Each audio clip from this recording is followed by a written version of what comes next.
All right. I'm going to give it a little time. People are trickling in here, so I'm going to wait a little bit for that. But thanks to everyone for tuning in. I wish it were under better circumstances for sure.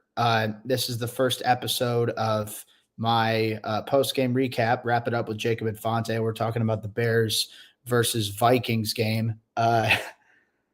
And it's not great. Of course, for those of you who are keeping up with my feed, I wasn't able to tweet for the first half of the game. Maybe it's my fault. Maybe it's just I should just never watch Bears football again. And then I didn't get in until the second half, and then the second half everything fell to shit. So I'm going to take the responsibility for the loss on this one. Thank you, everyone who's commenting. The Twitter /X comments are flooding in. Everyone's mad. I get it. Same old Bears. We'll get into it. Jesus Christ. Really want an explanation on the forced fumble by Sewell. Looked like an obvious fumble. The guy wasn't touched. Okay, so I will say this. As a result of me being away, I did miss that play. So admittedly, I can't comment on that, but go through your own discretions. Hi, Peter. This is my friend Peter, everybody. Say hi. So it was a great start. Great start for the Bears. For a little bit. It was, I think that you could see the Bears. I was not playing pickleball. Hold on. Maybe I'll tell at a later time what I was doing. But yeah, things started off great for the Bears. Offensively, once they had a script in place, things were going strong. Caleb Williams looked calm. He looked confident. I love that. I think that Ben Johnson, at least from a scheming people open perspective, I think things look better under Ben Johnson than they did under Waldron or, say Luke Getsy. I think that, the defense obviously started off incredibly strong. And they were strong for a majority of the game. They held them to 6 points through the first three quarters. That's got to count for something.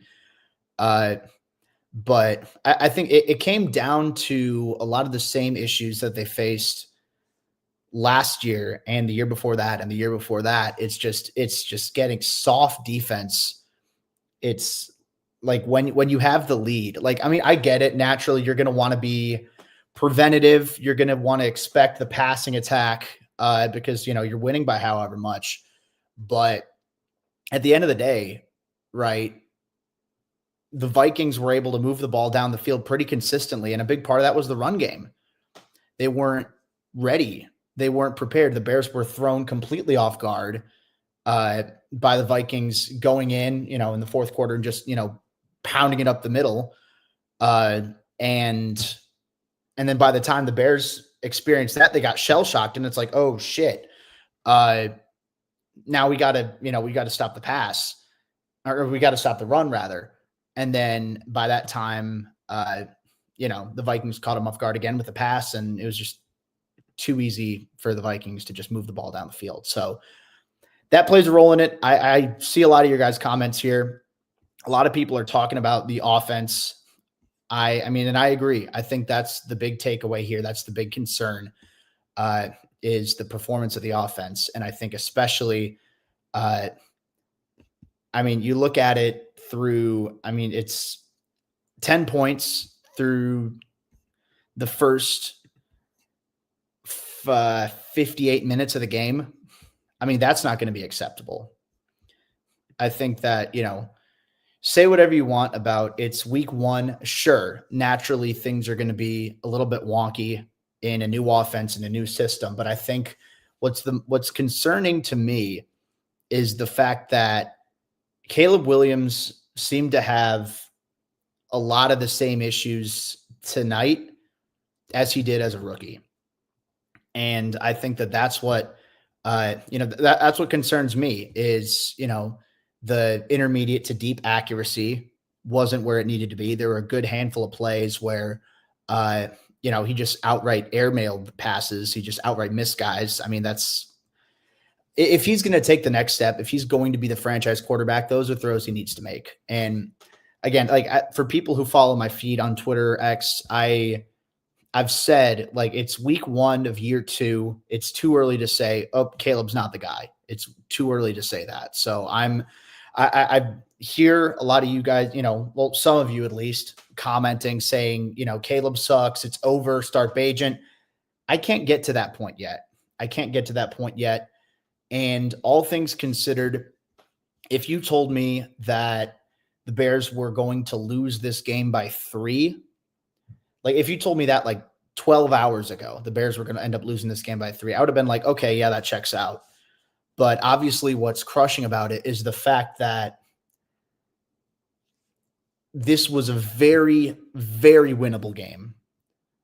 This isn't a game that they should have lost. I'm trying to pull it up because I have multiple tabs open. At one point, the Bears had as good of, let's see, I'm going through ESPN. It looks like 94.2% is the best chance that the Chicago Bears had to beat the Minnesota Vikings. That was in the third quarter when the Bears were up 17-6. And again, that's Matt Eberflus shit, where you start off hot, you have this lead, and you just can't hold it. It's frustrating, to say the least, when you have a team that starts off hot, but it just can't execute. So I'm going to check through some of the comments here. Again, thank you to everyone who's tuning in. This is the first time I'm doing a post-game recap here for Second City Gridiron, the Windy City Gridiron audio page. So time to self-release. Yeah. I mean, I haven't yet. We'll see how the night goes. Noodle leg kicker in Chicago. I think that's something that's definitely that needs to be talked about, where Cairo at this stage in the NFL, or at least where the league is at right now, kickers are routinely hitting 50-yard field goals. Most of them are, I should say. And for Cairo to, kick that wide right, I mean, I don't know. Last year, I think that, last year he was a lot better from deep than people give him credit for. But historically, absolutely, that's something that needs to be improved. Is he doesn't have an elite leg, and it came back to bite him on the kickoff, where all they needed was for Cairo to kick it through the back of the end zone, or even just kick it out of bounds. Literally, I mean, you have one timeout.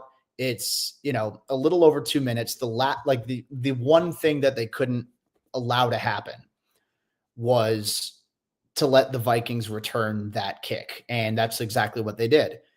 I mean, the defense did their job, but at that point, that's an extra, 40 seconds that you're killing off the clock. There's no chance that the Bears can win that game. So call it to whatever, the special teams coach not being able to recognize, all right, Cairo has a fucking noodle leg.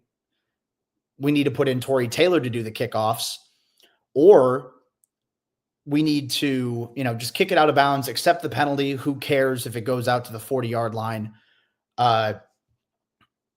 Just deal with it. Hope the defense does their job. And then you should have maybe 40 seconds to, get something done. That should be, in theory, that should have been enough to get a couple plays done.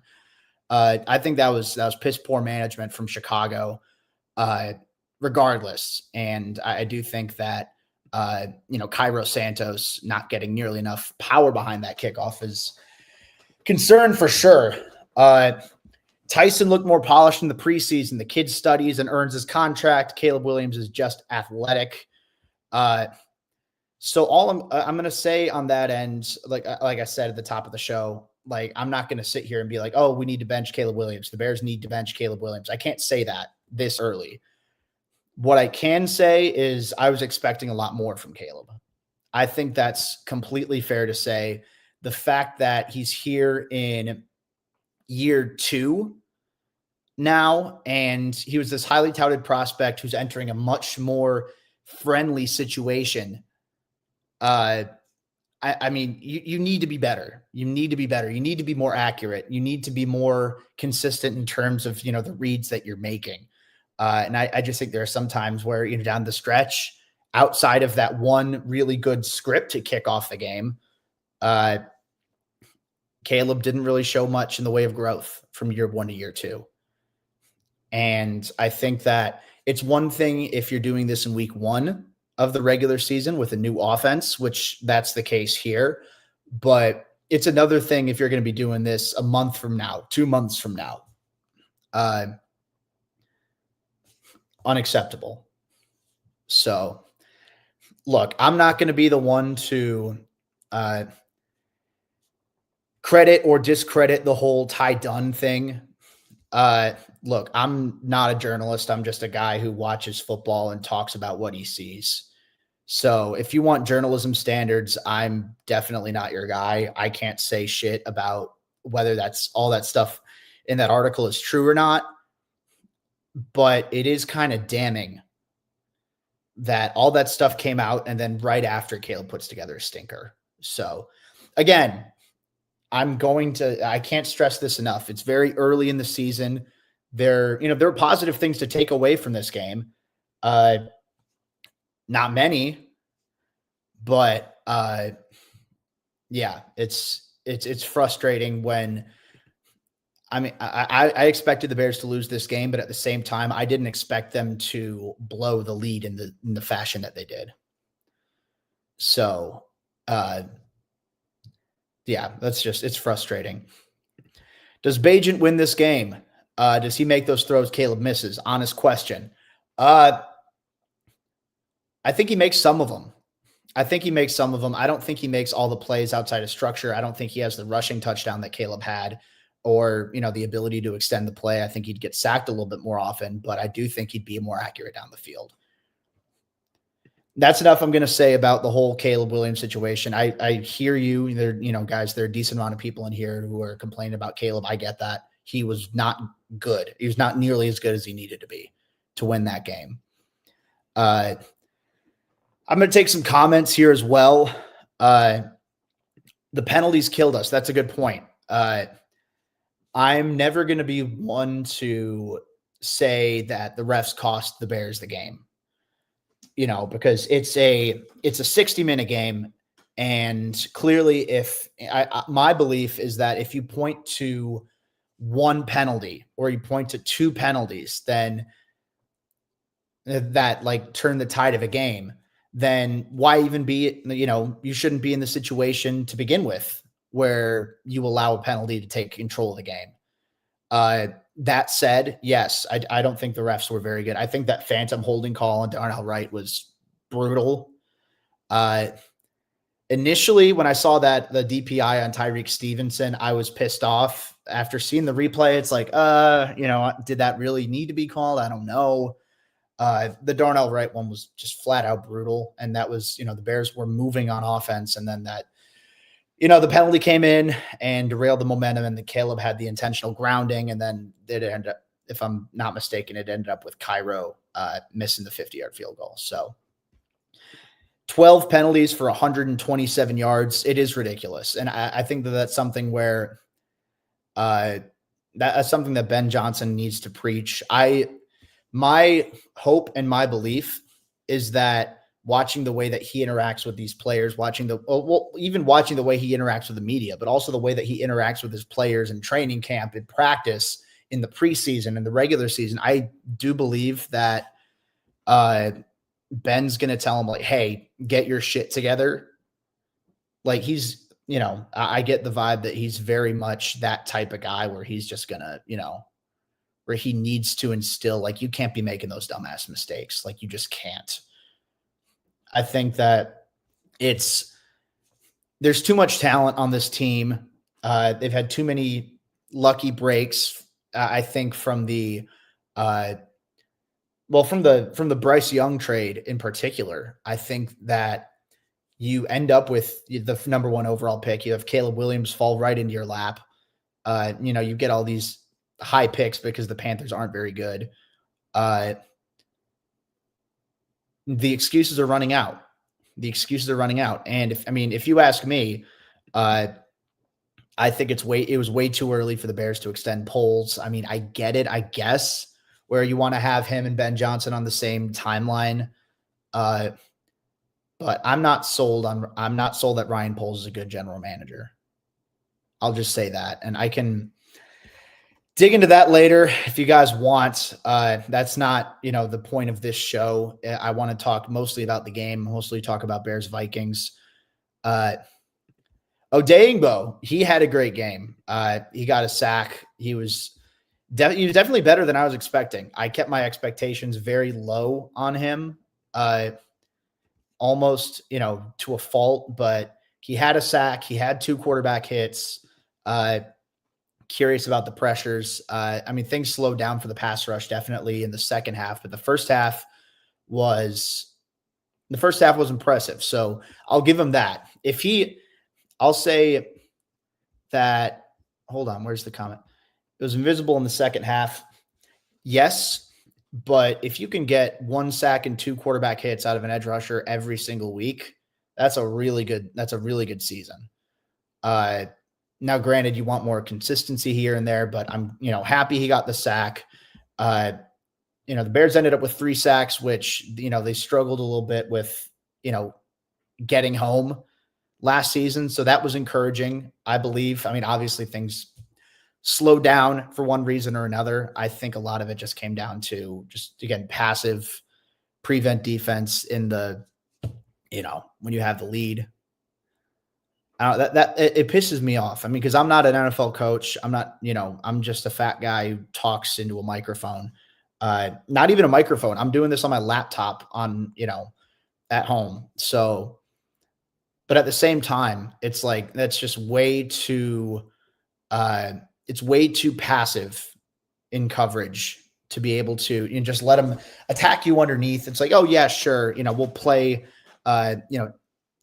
off zone coverage. We're going to, run cover 3, run cover 4. We're going to have these deep shells along the perimeter. Who cares if they consistently move the ball, 9-10 yards down the field? I don't get that line of thinking. I really don't. I guess, it's something Eberflus did. Something we saw from Dennis Allen today. And it wasn't nearly as much the case in the first half. But yeah, the second half was a lot less refined, I guess. Some of the aggressiveness wasn't there. At least our end zones look cool. Hell yeah, dude. Yeah. No, I do like the navy blue end zones. That's something positive to think about, I guess, whatever the hell. So I don't know. Good thing we spent our first 2 picks on pass catchers. They went off tonight. I get that. Look, I get that. I get the concern of being like, oh, why didn't Colston do more? Why didn't Luther do more? Luther Burden, I have more receiving yards in the NFL than Luther Burden right now. And that hurts me to say as the self-proclaimed fan account of Luther Burden. But I think you look at it from who else is out there. Odunze got 9 targets. The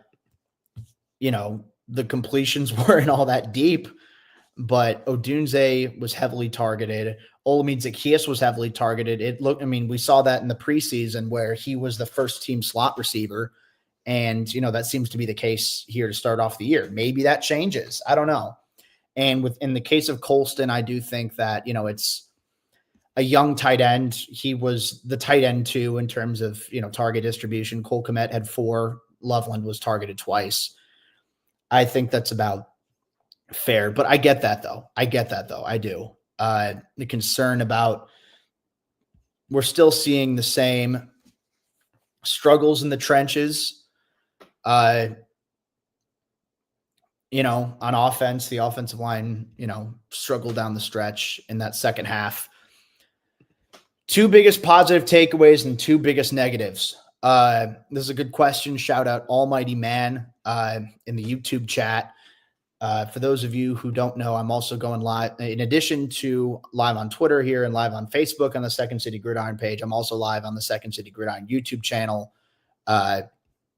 So definitely recommend that you guys subscribe there as well. Two biggest positive takeaways. I think that, again, the opening script looked really good, and I think that the defense came out firing. This is kind of cheating to say the biggest positive takeaways the first half, biggest negative takeaways the second half. But that's basically what it is. I think that the offense, when it had a script, when it came out right out of the gate, they had a good plan and they executed it well. It's just that once things got a little bit more, all right, now we need to go with the flow of the game, was when Ben Johnson, I don't know. I wasn't as big of a fan of his play calling. Again, I know a couple people in the comments have talked about it a little bit, a little screen heavier. But at the same time, I think that it kind of limits your offense when Caleb Williams is struggling to hit those deep balls, when he's struggling to hit those intermediate throws. I think that the one in particular, I'm trying to remember if it was the third quarter or the fourth quarter. It was late in one or early in the other. But I think that Caleb Williams, he had a throw to Cole Kmet, on a deep seam. And Kmet was open. He did a good job. He ran the route perfectly in the point where he adjusted the tempo of his route to work himself open against that zone coverage. He was exactly where he needed to be.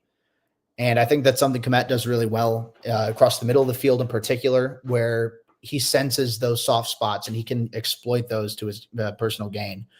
And Caleb just missed him. He made the right read. He had plenty of zip behind the ball, but at the same time, if you can't hit your guy in stride, then what the hell are we doing? Again, it's early.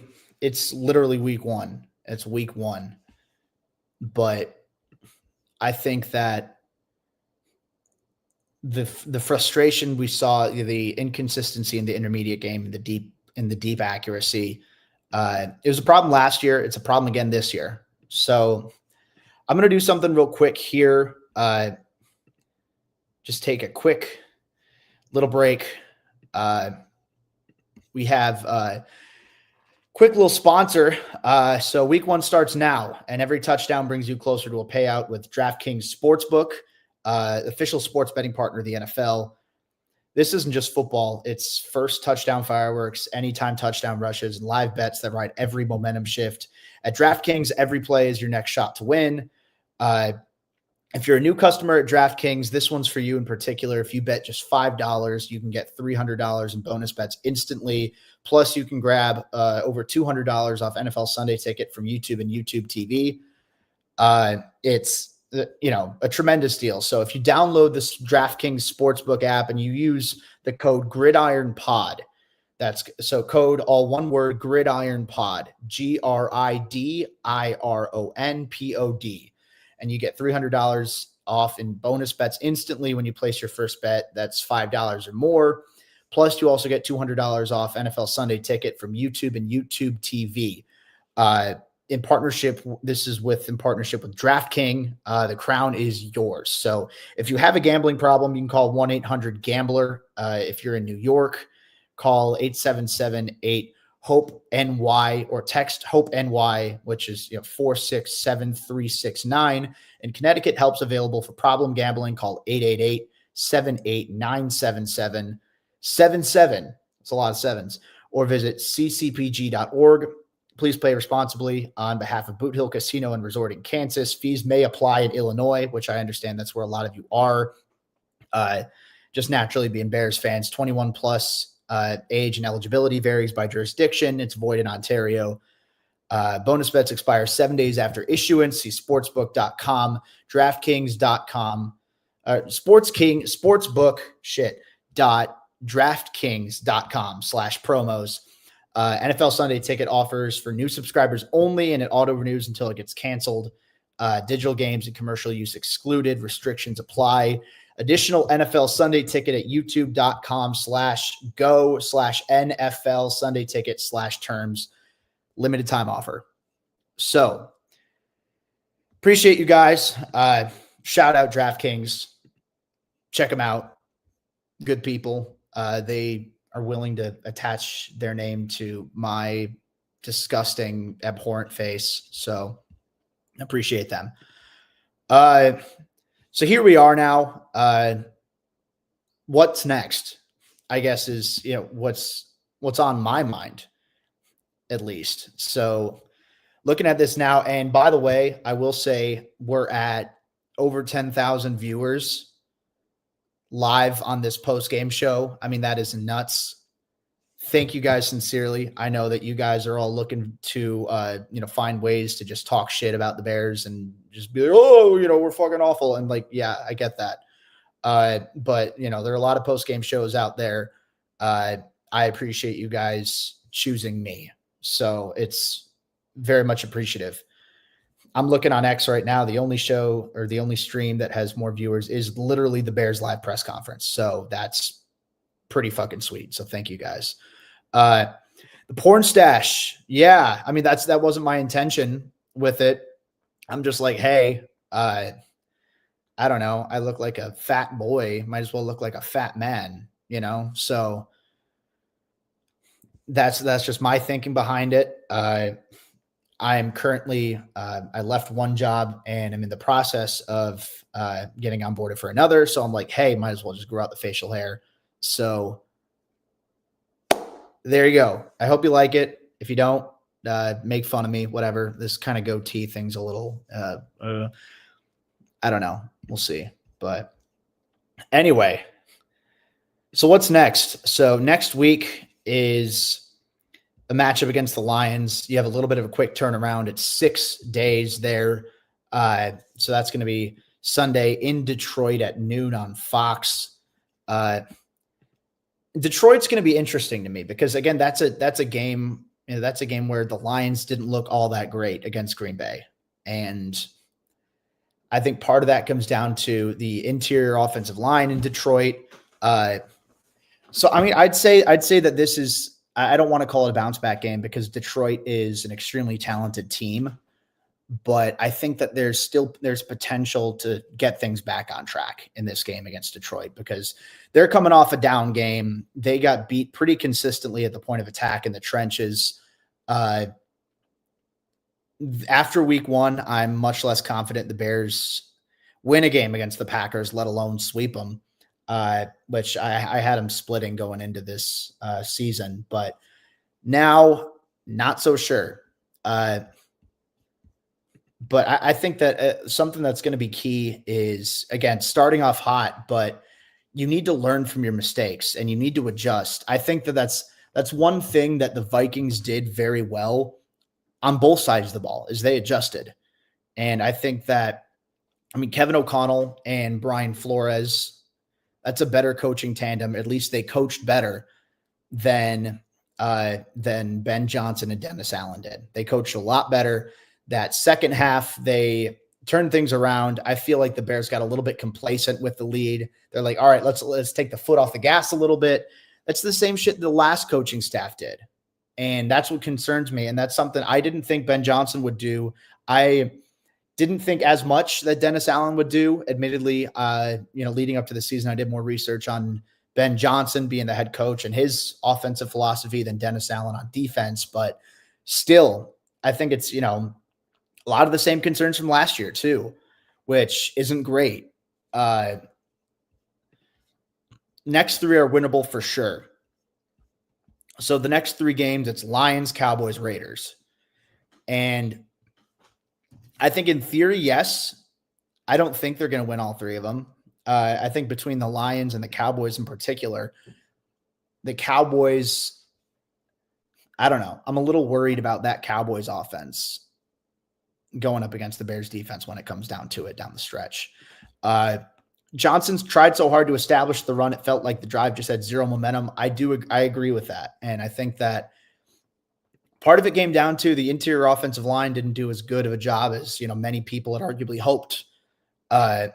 It's tough to, at least in my opinion, it's tough to pinpoint exactly which offensive lineman struggled on a consistent down by down basis.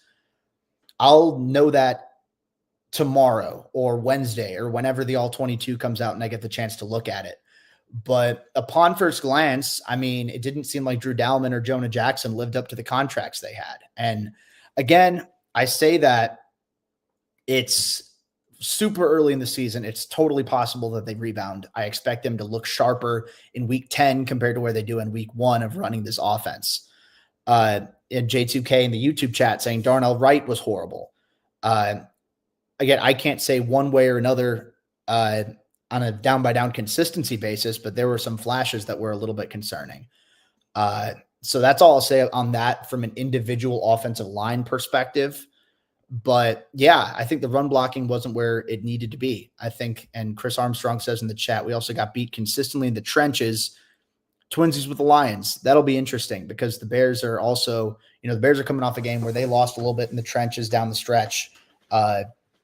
And so did the Lions this week. So we'll see on that end. I think that, DeAndre Swift, I think it's pretty fair to say at the stretch, he's not a great downhill runner. I think that Ben Johnson wants him to be. And like a big difference between Jahmyr Gibbs and DeAndre Swift is I don't think Swift is too far off in terms of his ability to make plays in space. Obviously, that's something Gibbs is tremendous at. I think Swift is really good at that, at making guys miss in the open field, making, smart cuts, making explosive cuts. But Gibbs is a lot more refined in between the tackles. And I think that that's what separates below average starting running back from an elite starting running back is what you can do in between the tackles, because that's where a lot of your runs are coming from in the end of the day. And the ability to, adjust your tempo to find the open running lane and then explode through the open running lane once you find it. By the way, quick, Shamar Turner did not play. He was inactive. Swift is an elite number 2 running back. He's not a number 1 and a leading back. I'd say Swift is a really good 1B, which I guess is the same as saying he's an elite number 2 running back. So I'm with you there. I think that he works best as part of a running back by committee.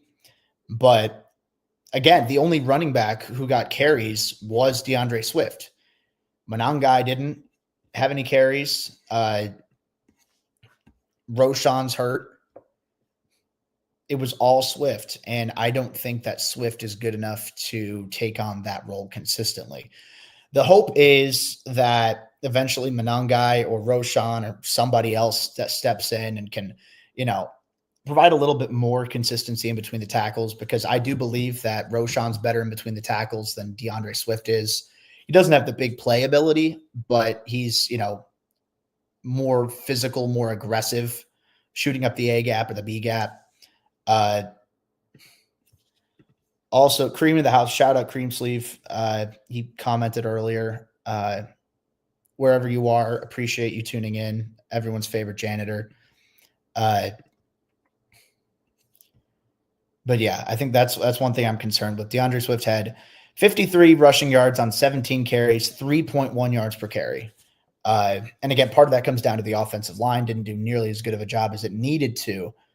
But again, part of that comes down to just Swift isn't making the right moves. He's just, I don't know. I feel like sometimes he's like a bull in a china shop. And I don't even mean that in that he's physical, because I think he's more of a finesse type of running back than anything. But I think that you look at it from that perspective, he has one tempo and it's go. When you ask him to, all right, be a little bit more patient, riding the mesh point, or, once you get that handoff, letting the play develop, he doesn't really show that ability. So I'm a little bit concerned about that. We have a Packer fan, everybody. We have a Packer fan in the chat. Everybody boo Evan. Boo, boo.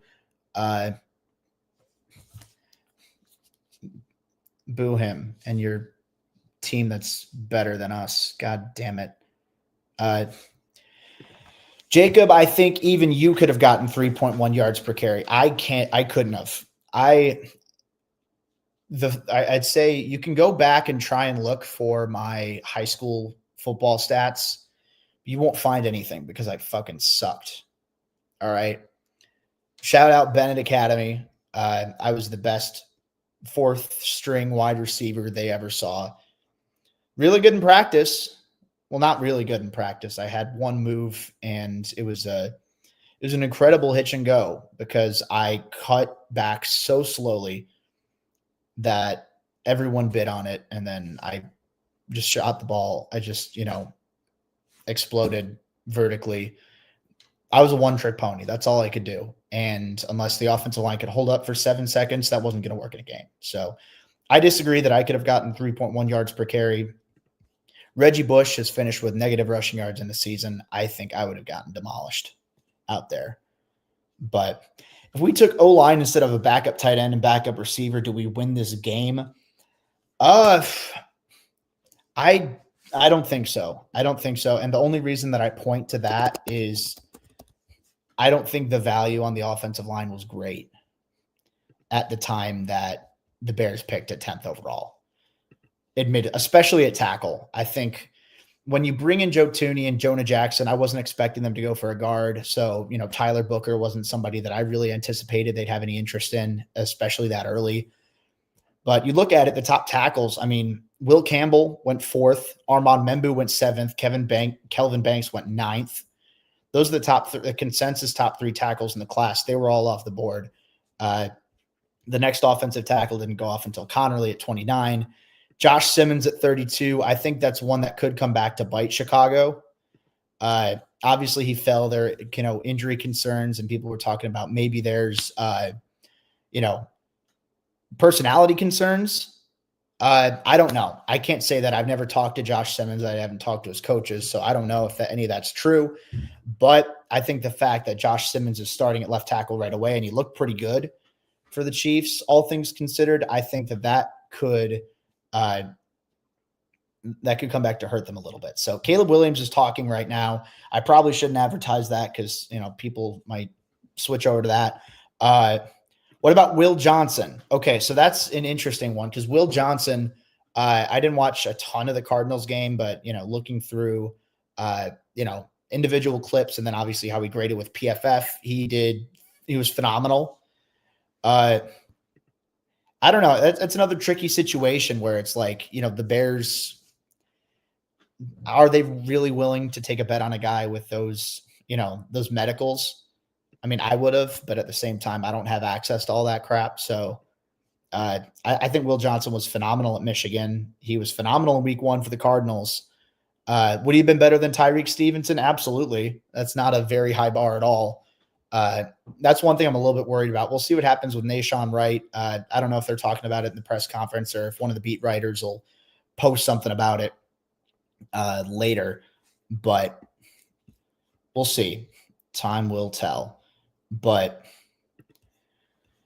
grade the offensive line play. They didn't open up any holes. So I think things started off well enough in pass protection, but I think that the run blocking was a major concern. I think that in terms of allowing DeAndre Swift to have, I think with someone like Swift who doesn't have very good vision in between the tackles, he needs to have really good blocking up front for him to, be a good running back. And I think that's why he worked well in Philadelphia because that offensive line was so damn good that even Swift with his vision issues couldn't mess that up. That's not so much the case here in Chicago, unfortunately. So the offensive line, again, I'll go back and I'll watch it again in the All-22. I'll be able to identify individual performances. And again, just a quick little plug. You can check out patreon.com/Jacob Infante. I do 5 scouting reports for Bears players every single week. I did it during the preseason. I did it during the regular season last year, where I head to the tape. I break down the strengths. I break down the weaknesses. What did each player do well in? I'll tweet it out here shortly, but I ask for who you guys want to see me do scouting reports on, just so it's more enticing content for you guys. But the offensive line as a whole, I don't know. I can't give it any higher than a C, C minus. I think the pass protection was a little bit better, but in the same time, it just wasn't, it wasn't what it needed to be, especially down the stretch. You got beat along the interior. There were a couple of times where Caleb had to scramble outside of the tackles. Ideally, you don't have him doing that. Ideally, you just operate, business as usual with a normal offense. So we'll see. Let's see. I'm going through the comments here. So I want to wrap things up relatively soon. Just out of respect for you all, it's late. It is during the week, but I want to touch back. Is Caleb Williams bad, or what do you think about Caleb Williams? So for those of you who are tuning in just now or missed like the first 10, 15 minutes of this show, I talked a little bit about how this level of play from Caleb Williams isn't going to be acceptable if he's going to establish himself as the face of the Bears, as the franchise quarterback of the Chicago Bears. He can't be playing like this. And I'm not going to sit here and be like he's going to be bad forever. I'm not going to sit here and say it's over. Bench him right now. Start Tyson Bagent. It's, abandon ship, abandon all hope. Ye whoever enter here, whatever. Whatever the fuck. I don't know. Stupid shit. But I think that Caleb wasn't nearly as good as he needed to be. Come on. But at the same time, I think it's too early to declare this project as a bust. But when you're having some of the same issues that you had in year one, where you're going through and you're, struggling to hit the intermediate pass, you're struggling to hit the deep ball. You had a couple throws that are just outright like, come on, you have an open man. This offense it did a better job of scheming targets open than I mean, it's one game, but I think they did a better job of scheming targets open than the last offense did. So I wouldn't quit on Caleb Williams. I wouldn't, for the record. I think that there's a lot of time left in this season. But at the same time, I mean, I tweeted it out. I think that with Justin Fields, it was somewhere around midway through year 3 of his lack of development where I was like, all right, this isn't going to work. And by the way, kudos to Fields. He had an incredible first week. That last drive wasn't great, but everything else was good. Everything else was good. And I think that he did everything that he could have done to keep the Jets in the game in his own way. Kudos to him. But sticking strictly with when he was with the Bears, I gave him until about midway through year 3.